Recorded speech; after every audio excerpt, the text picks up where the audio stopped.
Hello दोस्तों, मैं अपने यूट्यूब चैनल पर आप लोग का बहुत बहुत स्वागत करता हूं।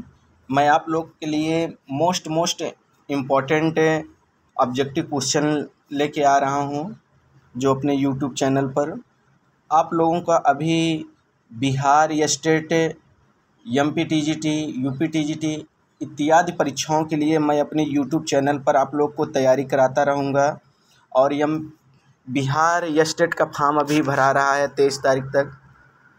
इसके बाद सभी लास्ट डेट हो जाएगी। तो जितने भी हमारे भाई बहन हैं वो फॉर्म 23 तारीख से पहले अपना अप्लाई कर लें, बिहार या स्टेट, क्योंकि यह बहुत ही बड़ी वैकेंसी होगी चुनाव के देखते हुए। और इसमें मैं अपना पूरा सहयोग करूंगा आप लोग को बिहार या स्टेट पास कराने में। और जो मेरा एक पेड ग्रुप है, अगर उसमें आप लोग जुड़ना चाहते हैं, प्रैक्टिस सेट करना चाहते हैं, प्रतिदिन प्रैक्टिस सेट कराया जाता है आपको 100 क्वेश्चन का। तो मेरा जो नंबर है 9559542086, आप लोग कांटेक्ट करके जुड़ सकते हैं हमारे पेड ग्रुप पर। और मैं आपको विश्वास दिलाता हूं कि अपने यूट्यूब चैनल के या तो अपने पेड ग्रुप के माध्यम से सभी से मैं आपको हर एक मैटर प्रोवाइड कराऊंगा और बिहार या स्टेट क्वालिफाई कराने में पूरा अपना एफर्ट लगाऊंगा। तो हम शुरू करते हैं आज का हमारा जो पहला है क्वेश्चन, फीना की स्थापना कब हुई। तो फीना ये संबंधित है स्विमिंग से। तो इसकी स्थापना जो हुई थी, ऑप्शन डी सही है, 1909 में। और अगला है 43 नंबर का, स्विमिंग पूल में कितने लेन होते हैं। 8 लेन होती हैं। एक लेन की चौड़ाई कितनी होती है। तो एक लेन की चौड़ाई जो होती है, अगर एथलेट वो स्विमिंग पूल में देख लिया जाए तो ऑप्शन डी सही है, 2.5 मीटर का होता है स्विमिंग पूल का जो लेन की चौड़ाई होती है। और एथलेटिक्स में 1.22 मीटर होती है उसकी चौड़ाई, लेकिन स्विमिंग पूल में 2.5 मीटर की चौड़ाई होती है। जो स्विमिंग पूल की लंबाई चौड़ाई होती है उसके पूल की 50 मीटर लंबाई और 25 मीटर चौड़ाई होती है। अगला है हमारा 45 नंबर, अंतर्राष्ट्रीय भारोत्तोलन संघ की स्थापना कब हुई थी। तो ऑप्शन बी सही है, 1924 में।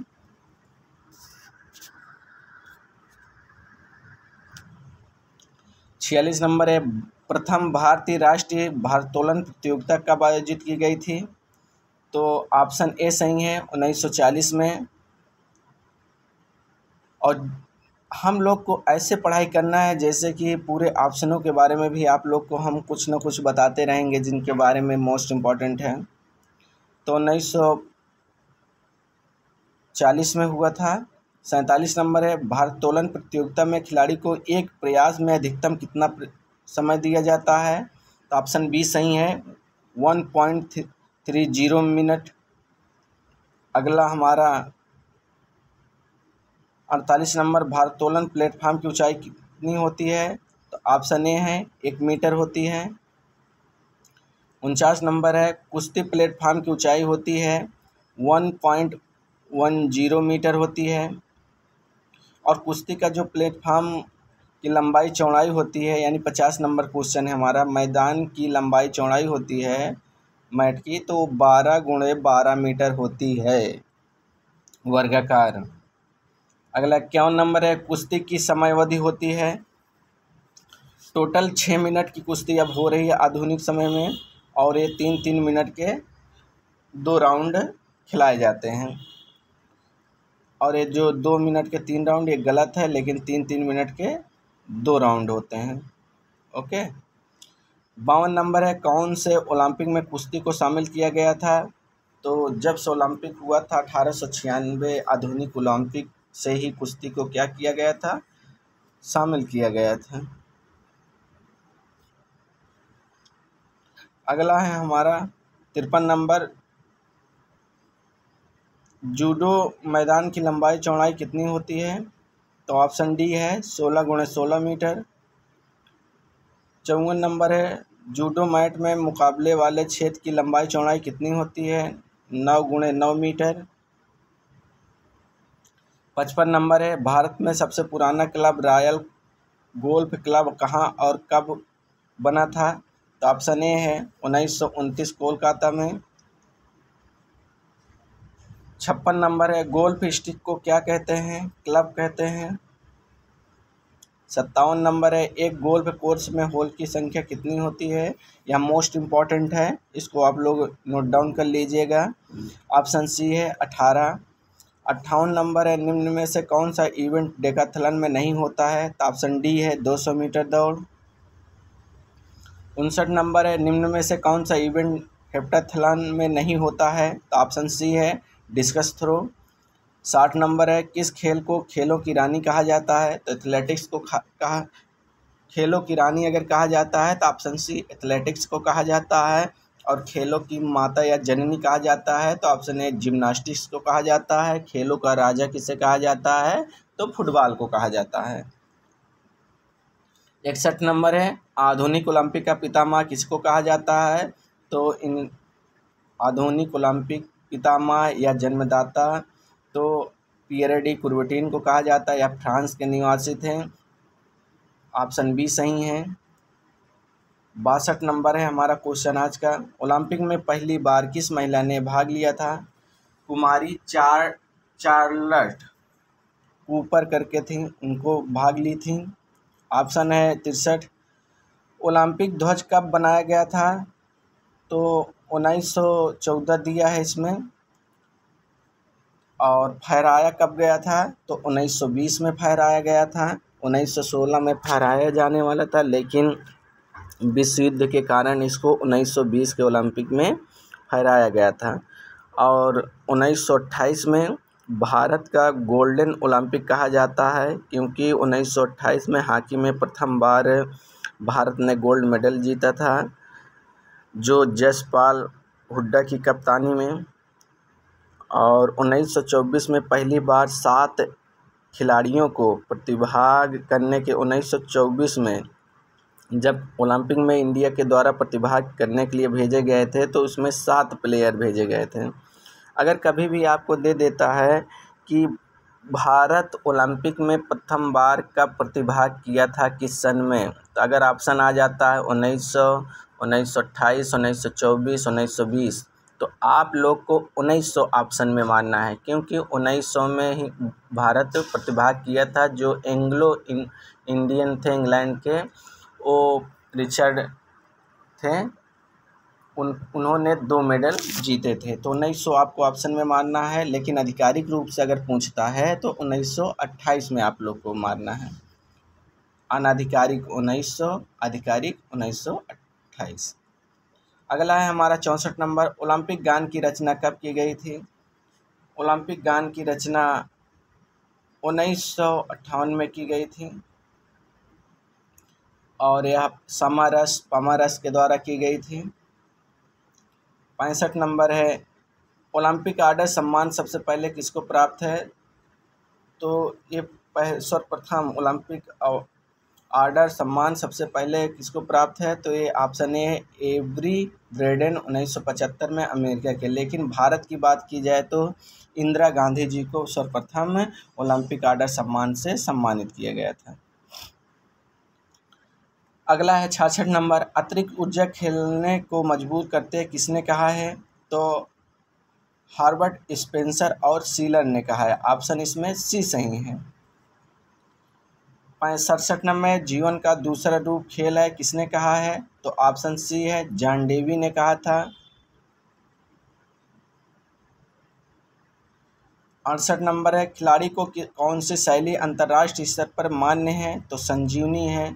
संजीवनी, अमरगामिनी और महाराष्ट्र, ये 4 कबड्डी के प्रमुख शैलियां हैं, जिसमें से प्रसिद्ध है ऑप्शन बी संजीवनी।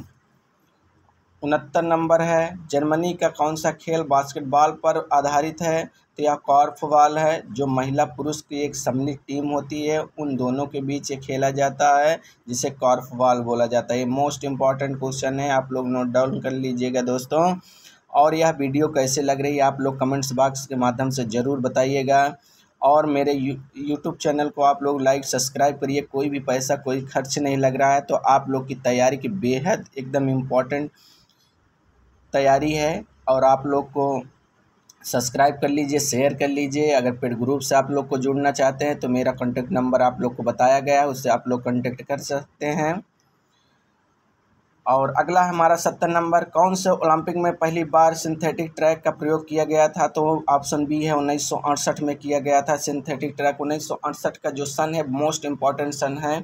इसमें डोपिंग का टेस्ट भी किया गया था 1968 में, और इसमें देखा गया था कि डोपिंग का जो 1960 में पहली बार जो लुप्त खिलाड़ी पाया गया था डोपिंग में, साइकिलिस्ट था।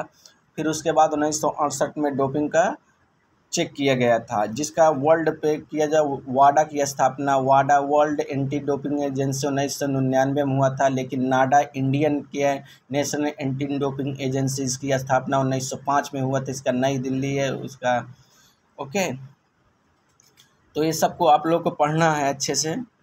अगला है हमारा 71 नंबर, विश्व का सबसे पुराना खेल कौन सा है? तो दोस्तों फिर आ गया, मैं बताया था आप लोग का विश्व का सबसे पुराना खेल है कुश्ती है। अगला 72 नंबर है, जैसे बैडमिंटन में ऑल इंग्लैंड बैडमिंटन चैंपियनशिप है, वैसे ही टेनिस में कौन सी प्रतियोगिता होती है? तो विंबलडन होती है, जो टेनिस की सबसे पुरानी प्रतियोगिता है। इसकी स्थापना 1877 में हुई थी। जो फ्रेंच ओपन है इसकी स्थापना हुई थी 1891 में हुई थी। ऑस्ट्रेलियन ओपन है जिसकी स्थापना 1905 में हुई थी। यूएस ओपन है जिसकी स्थापना 1881 में हुई थी। और सबसे पुरानी जो प्रतियोगिता है हमारी, ऑप्शन बी को ही मानते हैं, सबसे पुरानी प्रतियोगिता है विंबलडन। अब सबसे नई प्रतियोगिता जो है ऑस्ट्रेलियन ओपन है। तो दोस्तों ये सभी को आप लोग को याद करना है, और किस कोर्ट पे होता है इसके बारे में भी आप जान लीजिए। आज से ऑस्ट्रेलिया, आज से अमेरिका, यानी ये दोनों हार्ड हैं, यानी हार्ड कोर्ट पे आयोजित होती है। फ्रेंच ओपन होता है जो क्ले, और विंबलडन जो होता है घास की मैदान पे होता है। जो 73 नंबर का आज का हमारा क्वेश्चन है, विकेट कीपर कैच लेते समय अपने हाथों को पीछे की तरफ क्यों खींचते हैं? क्योंकि यह न्यूटन का दूसरा नियम लगता है। ये मोस्ट इम्पॉर्टेंट है, क्योंकि हर एक एग्जाम में आने वाला यह क्वेश्चन है। ऑप्शन बी सही है, न्यूटन के दूसरे नियम के अंतर्गत आता है। न्यूटन के 3 नियम है, जड़त्व के नियम, त्वरण के नियम, क्रिया प्रतिक्रिया के नियम। तो दोस्तों आप लोग इसको ज़रूर पढ़िएगा, नोट डाउन कर लीजिएगा। 74 नंबर है, शारीरिक शिक्षा का उद्भव किस देश में माना जाता है? तो शारीरिक शिक्षा का उद्भव ये यूनान में माना जाता है। ऑप्शन ए सही है। यूनान में ही प्राचीन ओलंपिक खेल की शुरुआत हुई थी 776 ईसा पूर्व में। और ओलंपिक खेल जब होते थे एक जीएस देवता के सम्मान में आयोजित किया जाता था। यह एक उत्सव था और उनकी पत्नी का नाम हेरा था। तो अगला है हमारा जो कुछ और जो नए खेलों का उद्भव हुए हैं, जैसे बास्केटबॉल हुआ, वॉलीबॉल हुआ, फुटबॉल हुआ, मैक्सिमम करके जितने ये सब आधुनिक तौर के खेले हैं, इंग्लैंड ने इसको प्रचलित किया था। और 75 नंबर है, किस स्टेडियम में प्रथम एफ्रो एशियाई खेल हुए थे? तो ऑप्शन एफ्रो एशियाई खेल की सबसे पहले आपको बता देना चाहता हूँ 2003 में इसकी स्थापना हुई थी। और ऑप्शन इसमें डी सही है, GMC बाल योगी स्टेडियम। अगला है हमारा 76 नंबर, कौन से ओलंपिक में पहली बार ओलंपिक ज्वाला का प्रयोग किया गया था? तो ऑप्शन बी इसमें राइट है। ज्वाला का प्रयोग 1928 में, कहीं कहीं आपको आधिकारिक रूप जैसे 1936 भी कहीं कहीं आपको देता है। तो इन दोनों क्वेश्चन में अगर इस तरह का आंसर आता है तो 1928 सही है। राष्ट्रीय खेल दिवस सबसे पहले मनाया गया था, तो राष्ट्रीय दिवस खेल दिवस 1995 में मनाया गया था। मेजर ध्यानचंद जी के जन्मदिन के उपलक्ष्य में मनाया जाता है। हर एक 29 अगस्त को जितने भी हमारे खेल के खिलाड़ी हैं उनको सर्वोच्च खेल पुरस्कार से सम्मानित किए जाते हैं, जैसे राजीव गांधी हुआ, अर्जुन पुरस्कार, द्रोणाचार्य पुरस्कार गुरुओं के लिए, इन सभी के पुरस्कारों को पुरस्कृत किया जाता है। खेल को खेल की भावना से खेलो किसका कथन है? तो ऑप्शन डी है, जवाहरलाल नेहरू ने कहा था कि खेल की भावना से खेलो। यह एशियाई खेल में इनका एक वो था, मोटो था। 79 नंबर का है जो क्वेश्चन, प्रोटीन का सबसे अच्छा स्रोत क्या है? तो सोयाबीन है। जो सोयाबीन 42% सोयाबीन में प्रोटीन पाया जाता है, 42% इसमें पाया जाता है।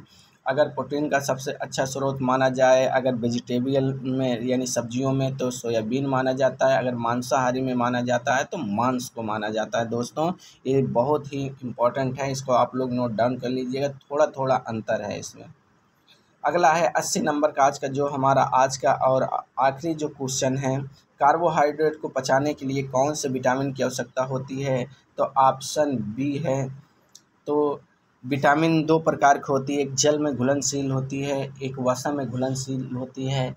जो जल में होती है उसे BC और B7H को H भी कह सकते हैं हम, BC और H जल में घुलनशील है। लेकिन जो वसा में घुलनशील है AD, कीड़ा नाम से उसको आप लोग याद कर लीजिएगा, और BCH को निकाल लेंगे तो आप जितना बचेगा वो आपका क्या हो जाएगा, विटामिन वसा में घुलनशील है, जिसका सूत्र है कीड़ा से आप लोग याद किए रहिएगा, ADKA।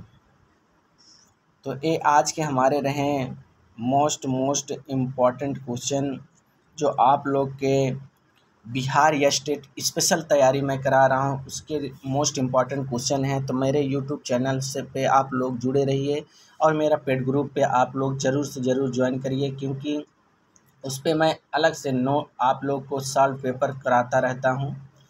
तो वीडियो को लाइक सब्सक्राइब करिए, ज़्यादा से ज़्यादा शेयर करिए। Thank you.